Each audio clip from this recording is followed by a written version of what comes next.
चित्तौड़गढ़ किले में प्रवेश के अधिकार दिए थे और आपका हौसला अफजाई करी थी।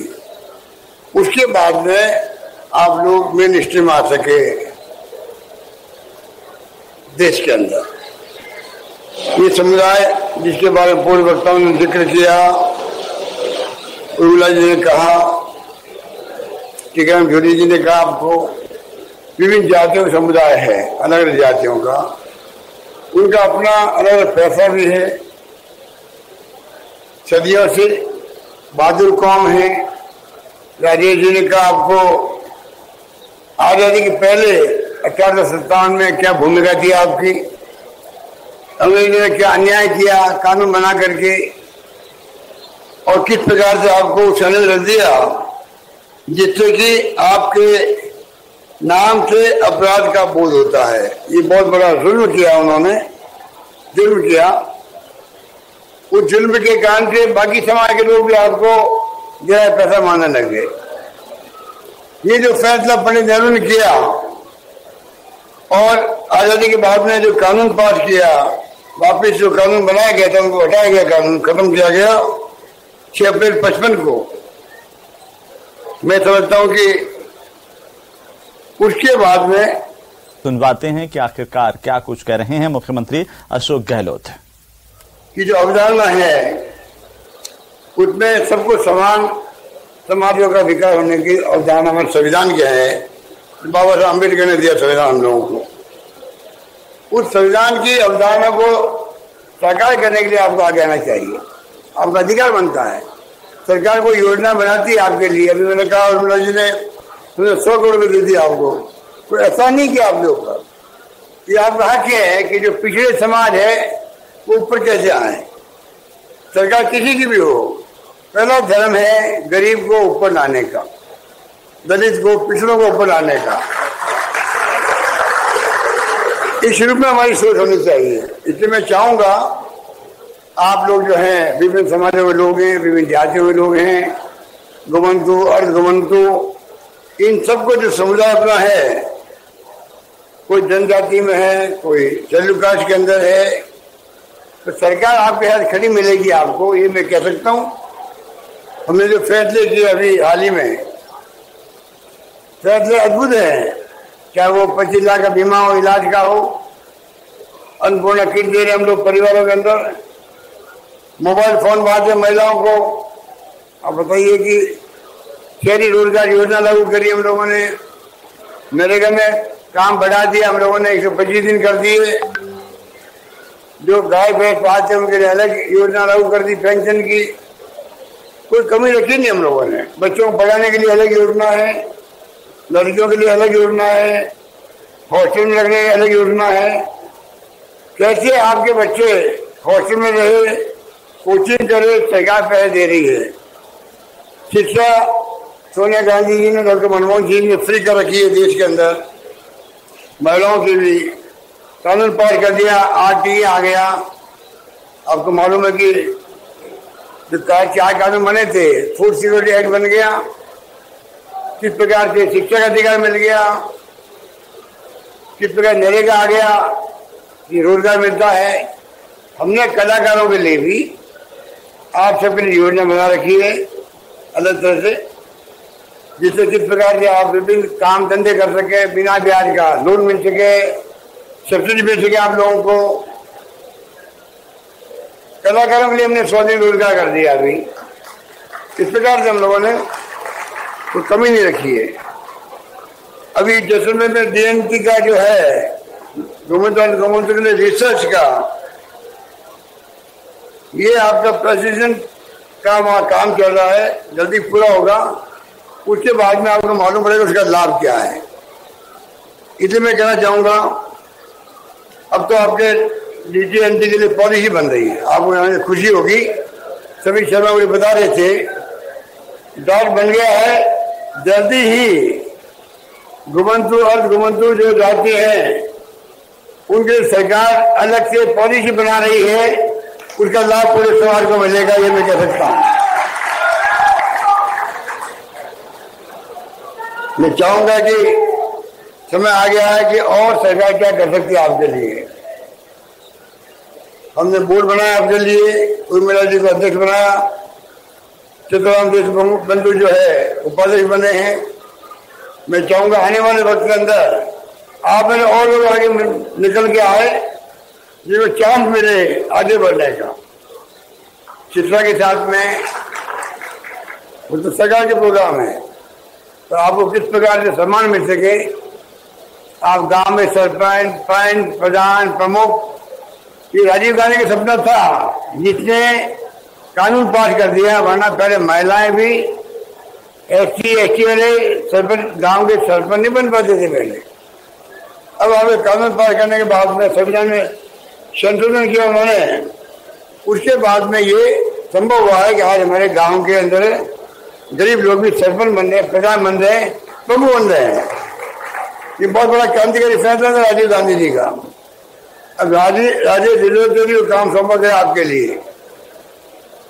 थोड़ा देरी से बनाए इनको अध्यक्ष, अगर 5 साल पहले बना देते पता नहीं कितना क्रांति कर देते राजस्थान में, पूरे देश के अंदर। अब मैं कहना चाहूंगा आपको, आप निश्चित रहें, आने वाले वक्त में जब कभी मौका लगेगा तो आपके बीच में आएंगे, आपको बुलाएंगे, बातचीत करेंगे। राजीव मैं कहना चाहूंगा, उर्मिला जी को आप गाइडेंस दें। वो खूब घूम रही है गांव गांव में, मैंने सुना है, अच्छा काम कर रही है। आने वाले वक्त में और हमारी जाति हैं, इनमें एकजुटता है, अलग अलग नहीं दिखे वहां पर के अंदर। आपस में जाति हैं, अलग अलग वर्ग बैठ रहे हैं, आप यहाँ पर एक दूसरे की मदद करने से आगे आए आप, तब जाकर के संगठन पूरा मजबूत दिखेगा आपको।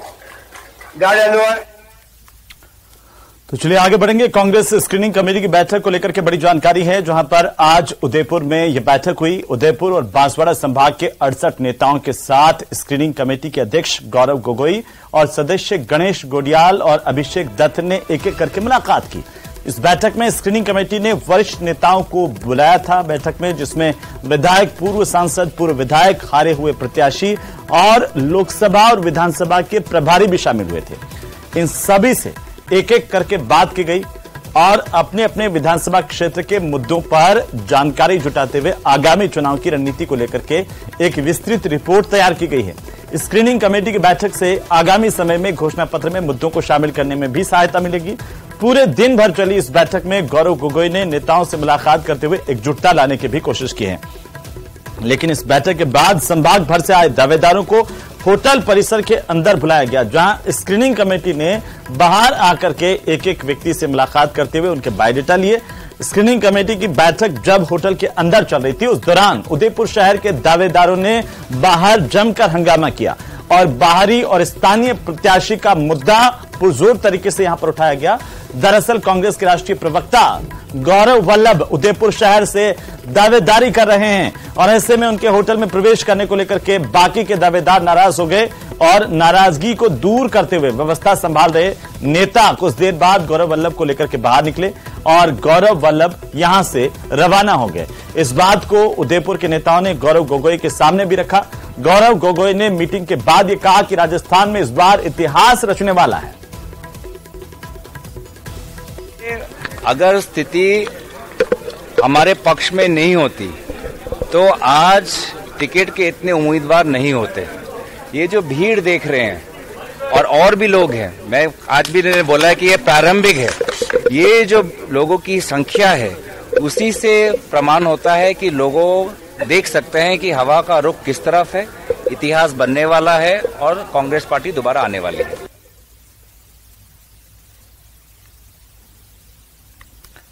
तो चलिए आगे बढ़ेंगे। प्रदेश में विधानसभा चुनाव नजदीक आ चुके हैं, लेकिन बीजेपी का शीर्ष नेतृत्व टिकट घोषित नहीं कर पा रहा, जबकि मध्य प्रदेश और छत्तीसगढ़ में पार्टी अपनी पहली सूची जारी कर चुकी है। लेकिन राजस्थान में टिकट जारी करने में आला कमान को पसीने छूट रहे हैं। आखिरकार क्या है इसकी वजह, इस खास रिपोर्ट में देखिए।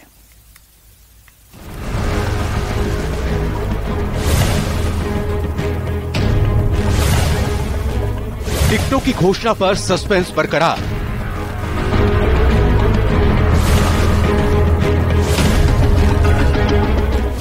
क्या है बीजेपी की रणनीति का आधार?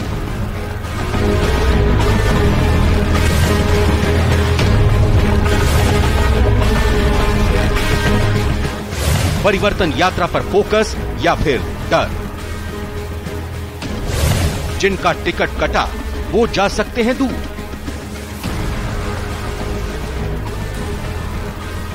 टिकटार्थियों को सीपी का सीधा संदेश है, टिकट पाना है तो खटना पड़ेगा, पब्लिक में खपना पड़ेगा, क्योंकि सेवा से ही मेवा मिलता है। इसीलिए टिकट की फिक्र छोड़िए और जनता जनार्दन के बीच जाइए। मोदी सरकार की कल्याणकारी योजनाओं का प्रचार कीजिए।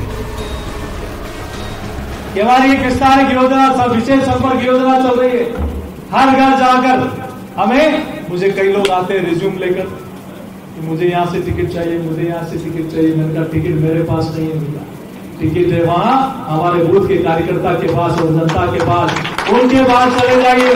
बाकी सारी रिपोर्ट कार्ड दिल्ली वालों के पास है, यहाँ जयपुर आने की आवश्यकता नहीं है। आप जनता के बीच में रहिए और बूथ के कार्यकर्ताओं के साथ, शक्ति केंद्र कार्यकर्ताओं के साथ जनता के पास, और जिन योजनाओं का लाभ मोदी सरकार का जनता को मिला है उनके पास जाइए। आपका टिकट आपके घर बैठे आएगा, आप कार्यकर्ताओं के बीच में रहिए।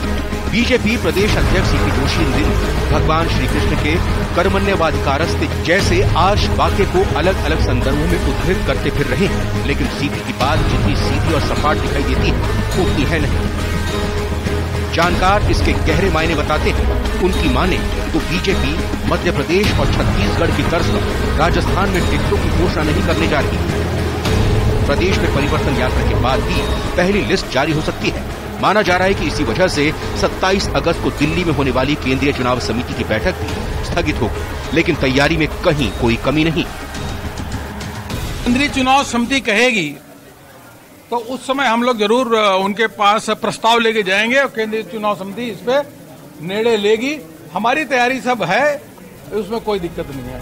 दरअसल पार्टी को डर है कि टिकट घोषणा अभी कर दी तो जिनका टिकट कटा वो परिवर्तन यात्रा से सम्मानजनक दूरी बना लेंगे। आपको बताते चलें कि बीजेपी ने मध्य प्रदेश और छत्तीसगढ़ में विधानसभा चुनाव की घोषणा से पहले ही 17 अगस्त को पहली लिस्ट जारी कर दी। इसी तर्ज पर राजस्थान में भी कमजोर सीटों पर टिकटों की घोषणा की बात चल रही थी, लेकिन अब केंद्रीय नेतृत्व ने प्रदेश नेतृत्व से चर्चा के बाद इसे टाल दिया। तभी सीपी जोशी बड़े आश्वस्तकारी अंदाज में कहते हैं कि जो काम नियत समय पर होने हैं वो निश्चित रूप से होंगे। जो काम नियत इस समय पर होने हैं वो बिल्कुल निश्चित रूप से होंगे। जब समय आएगा तो उस समय पे वो सारे काम को हम लोग पूरा करेंगे।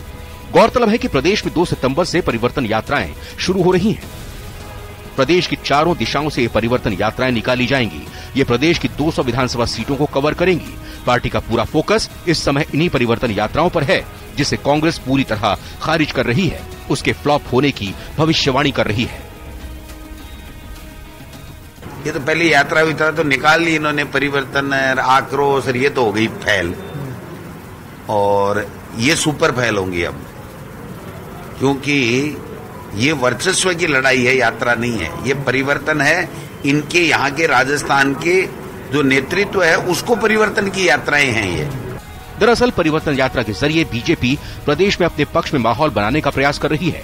प्रदेश नेतृत्व पूरी तरह से इन यात्राओं में व्यस्त रहेगा, वहीं केंद्रीय नेता भी यात्रा में शामिल होंगे। ऐसे में इस समय टिकटों की घोषणा करके बीजेपी किसी भी तरह से परिवर्तन यात्रा से ध्यान नहीं भटकाना चाहती।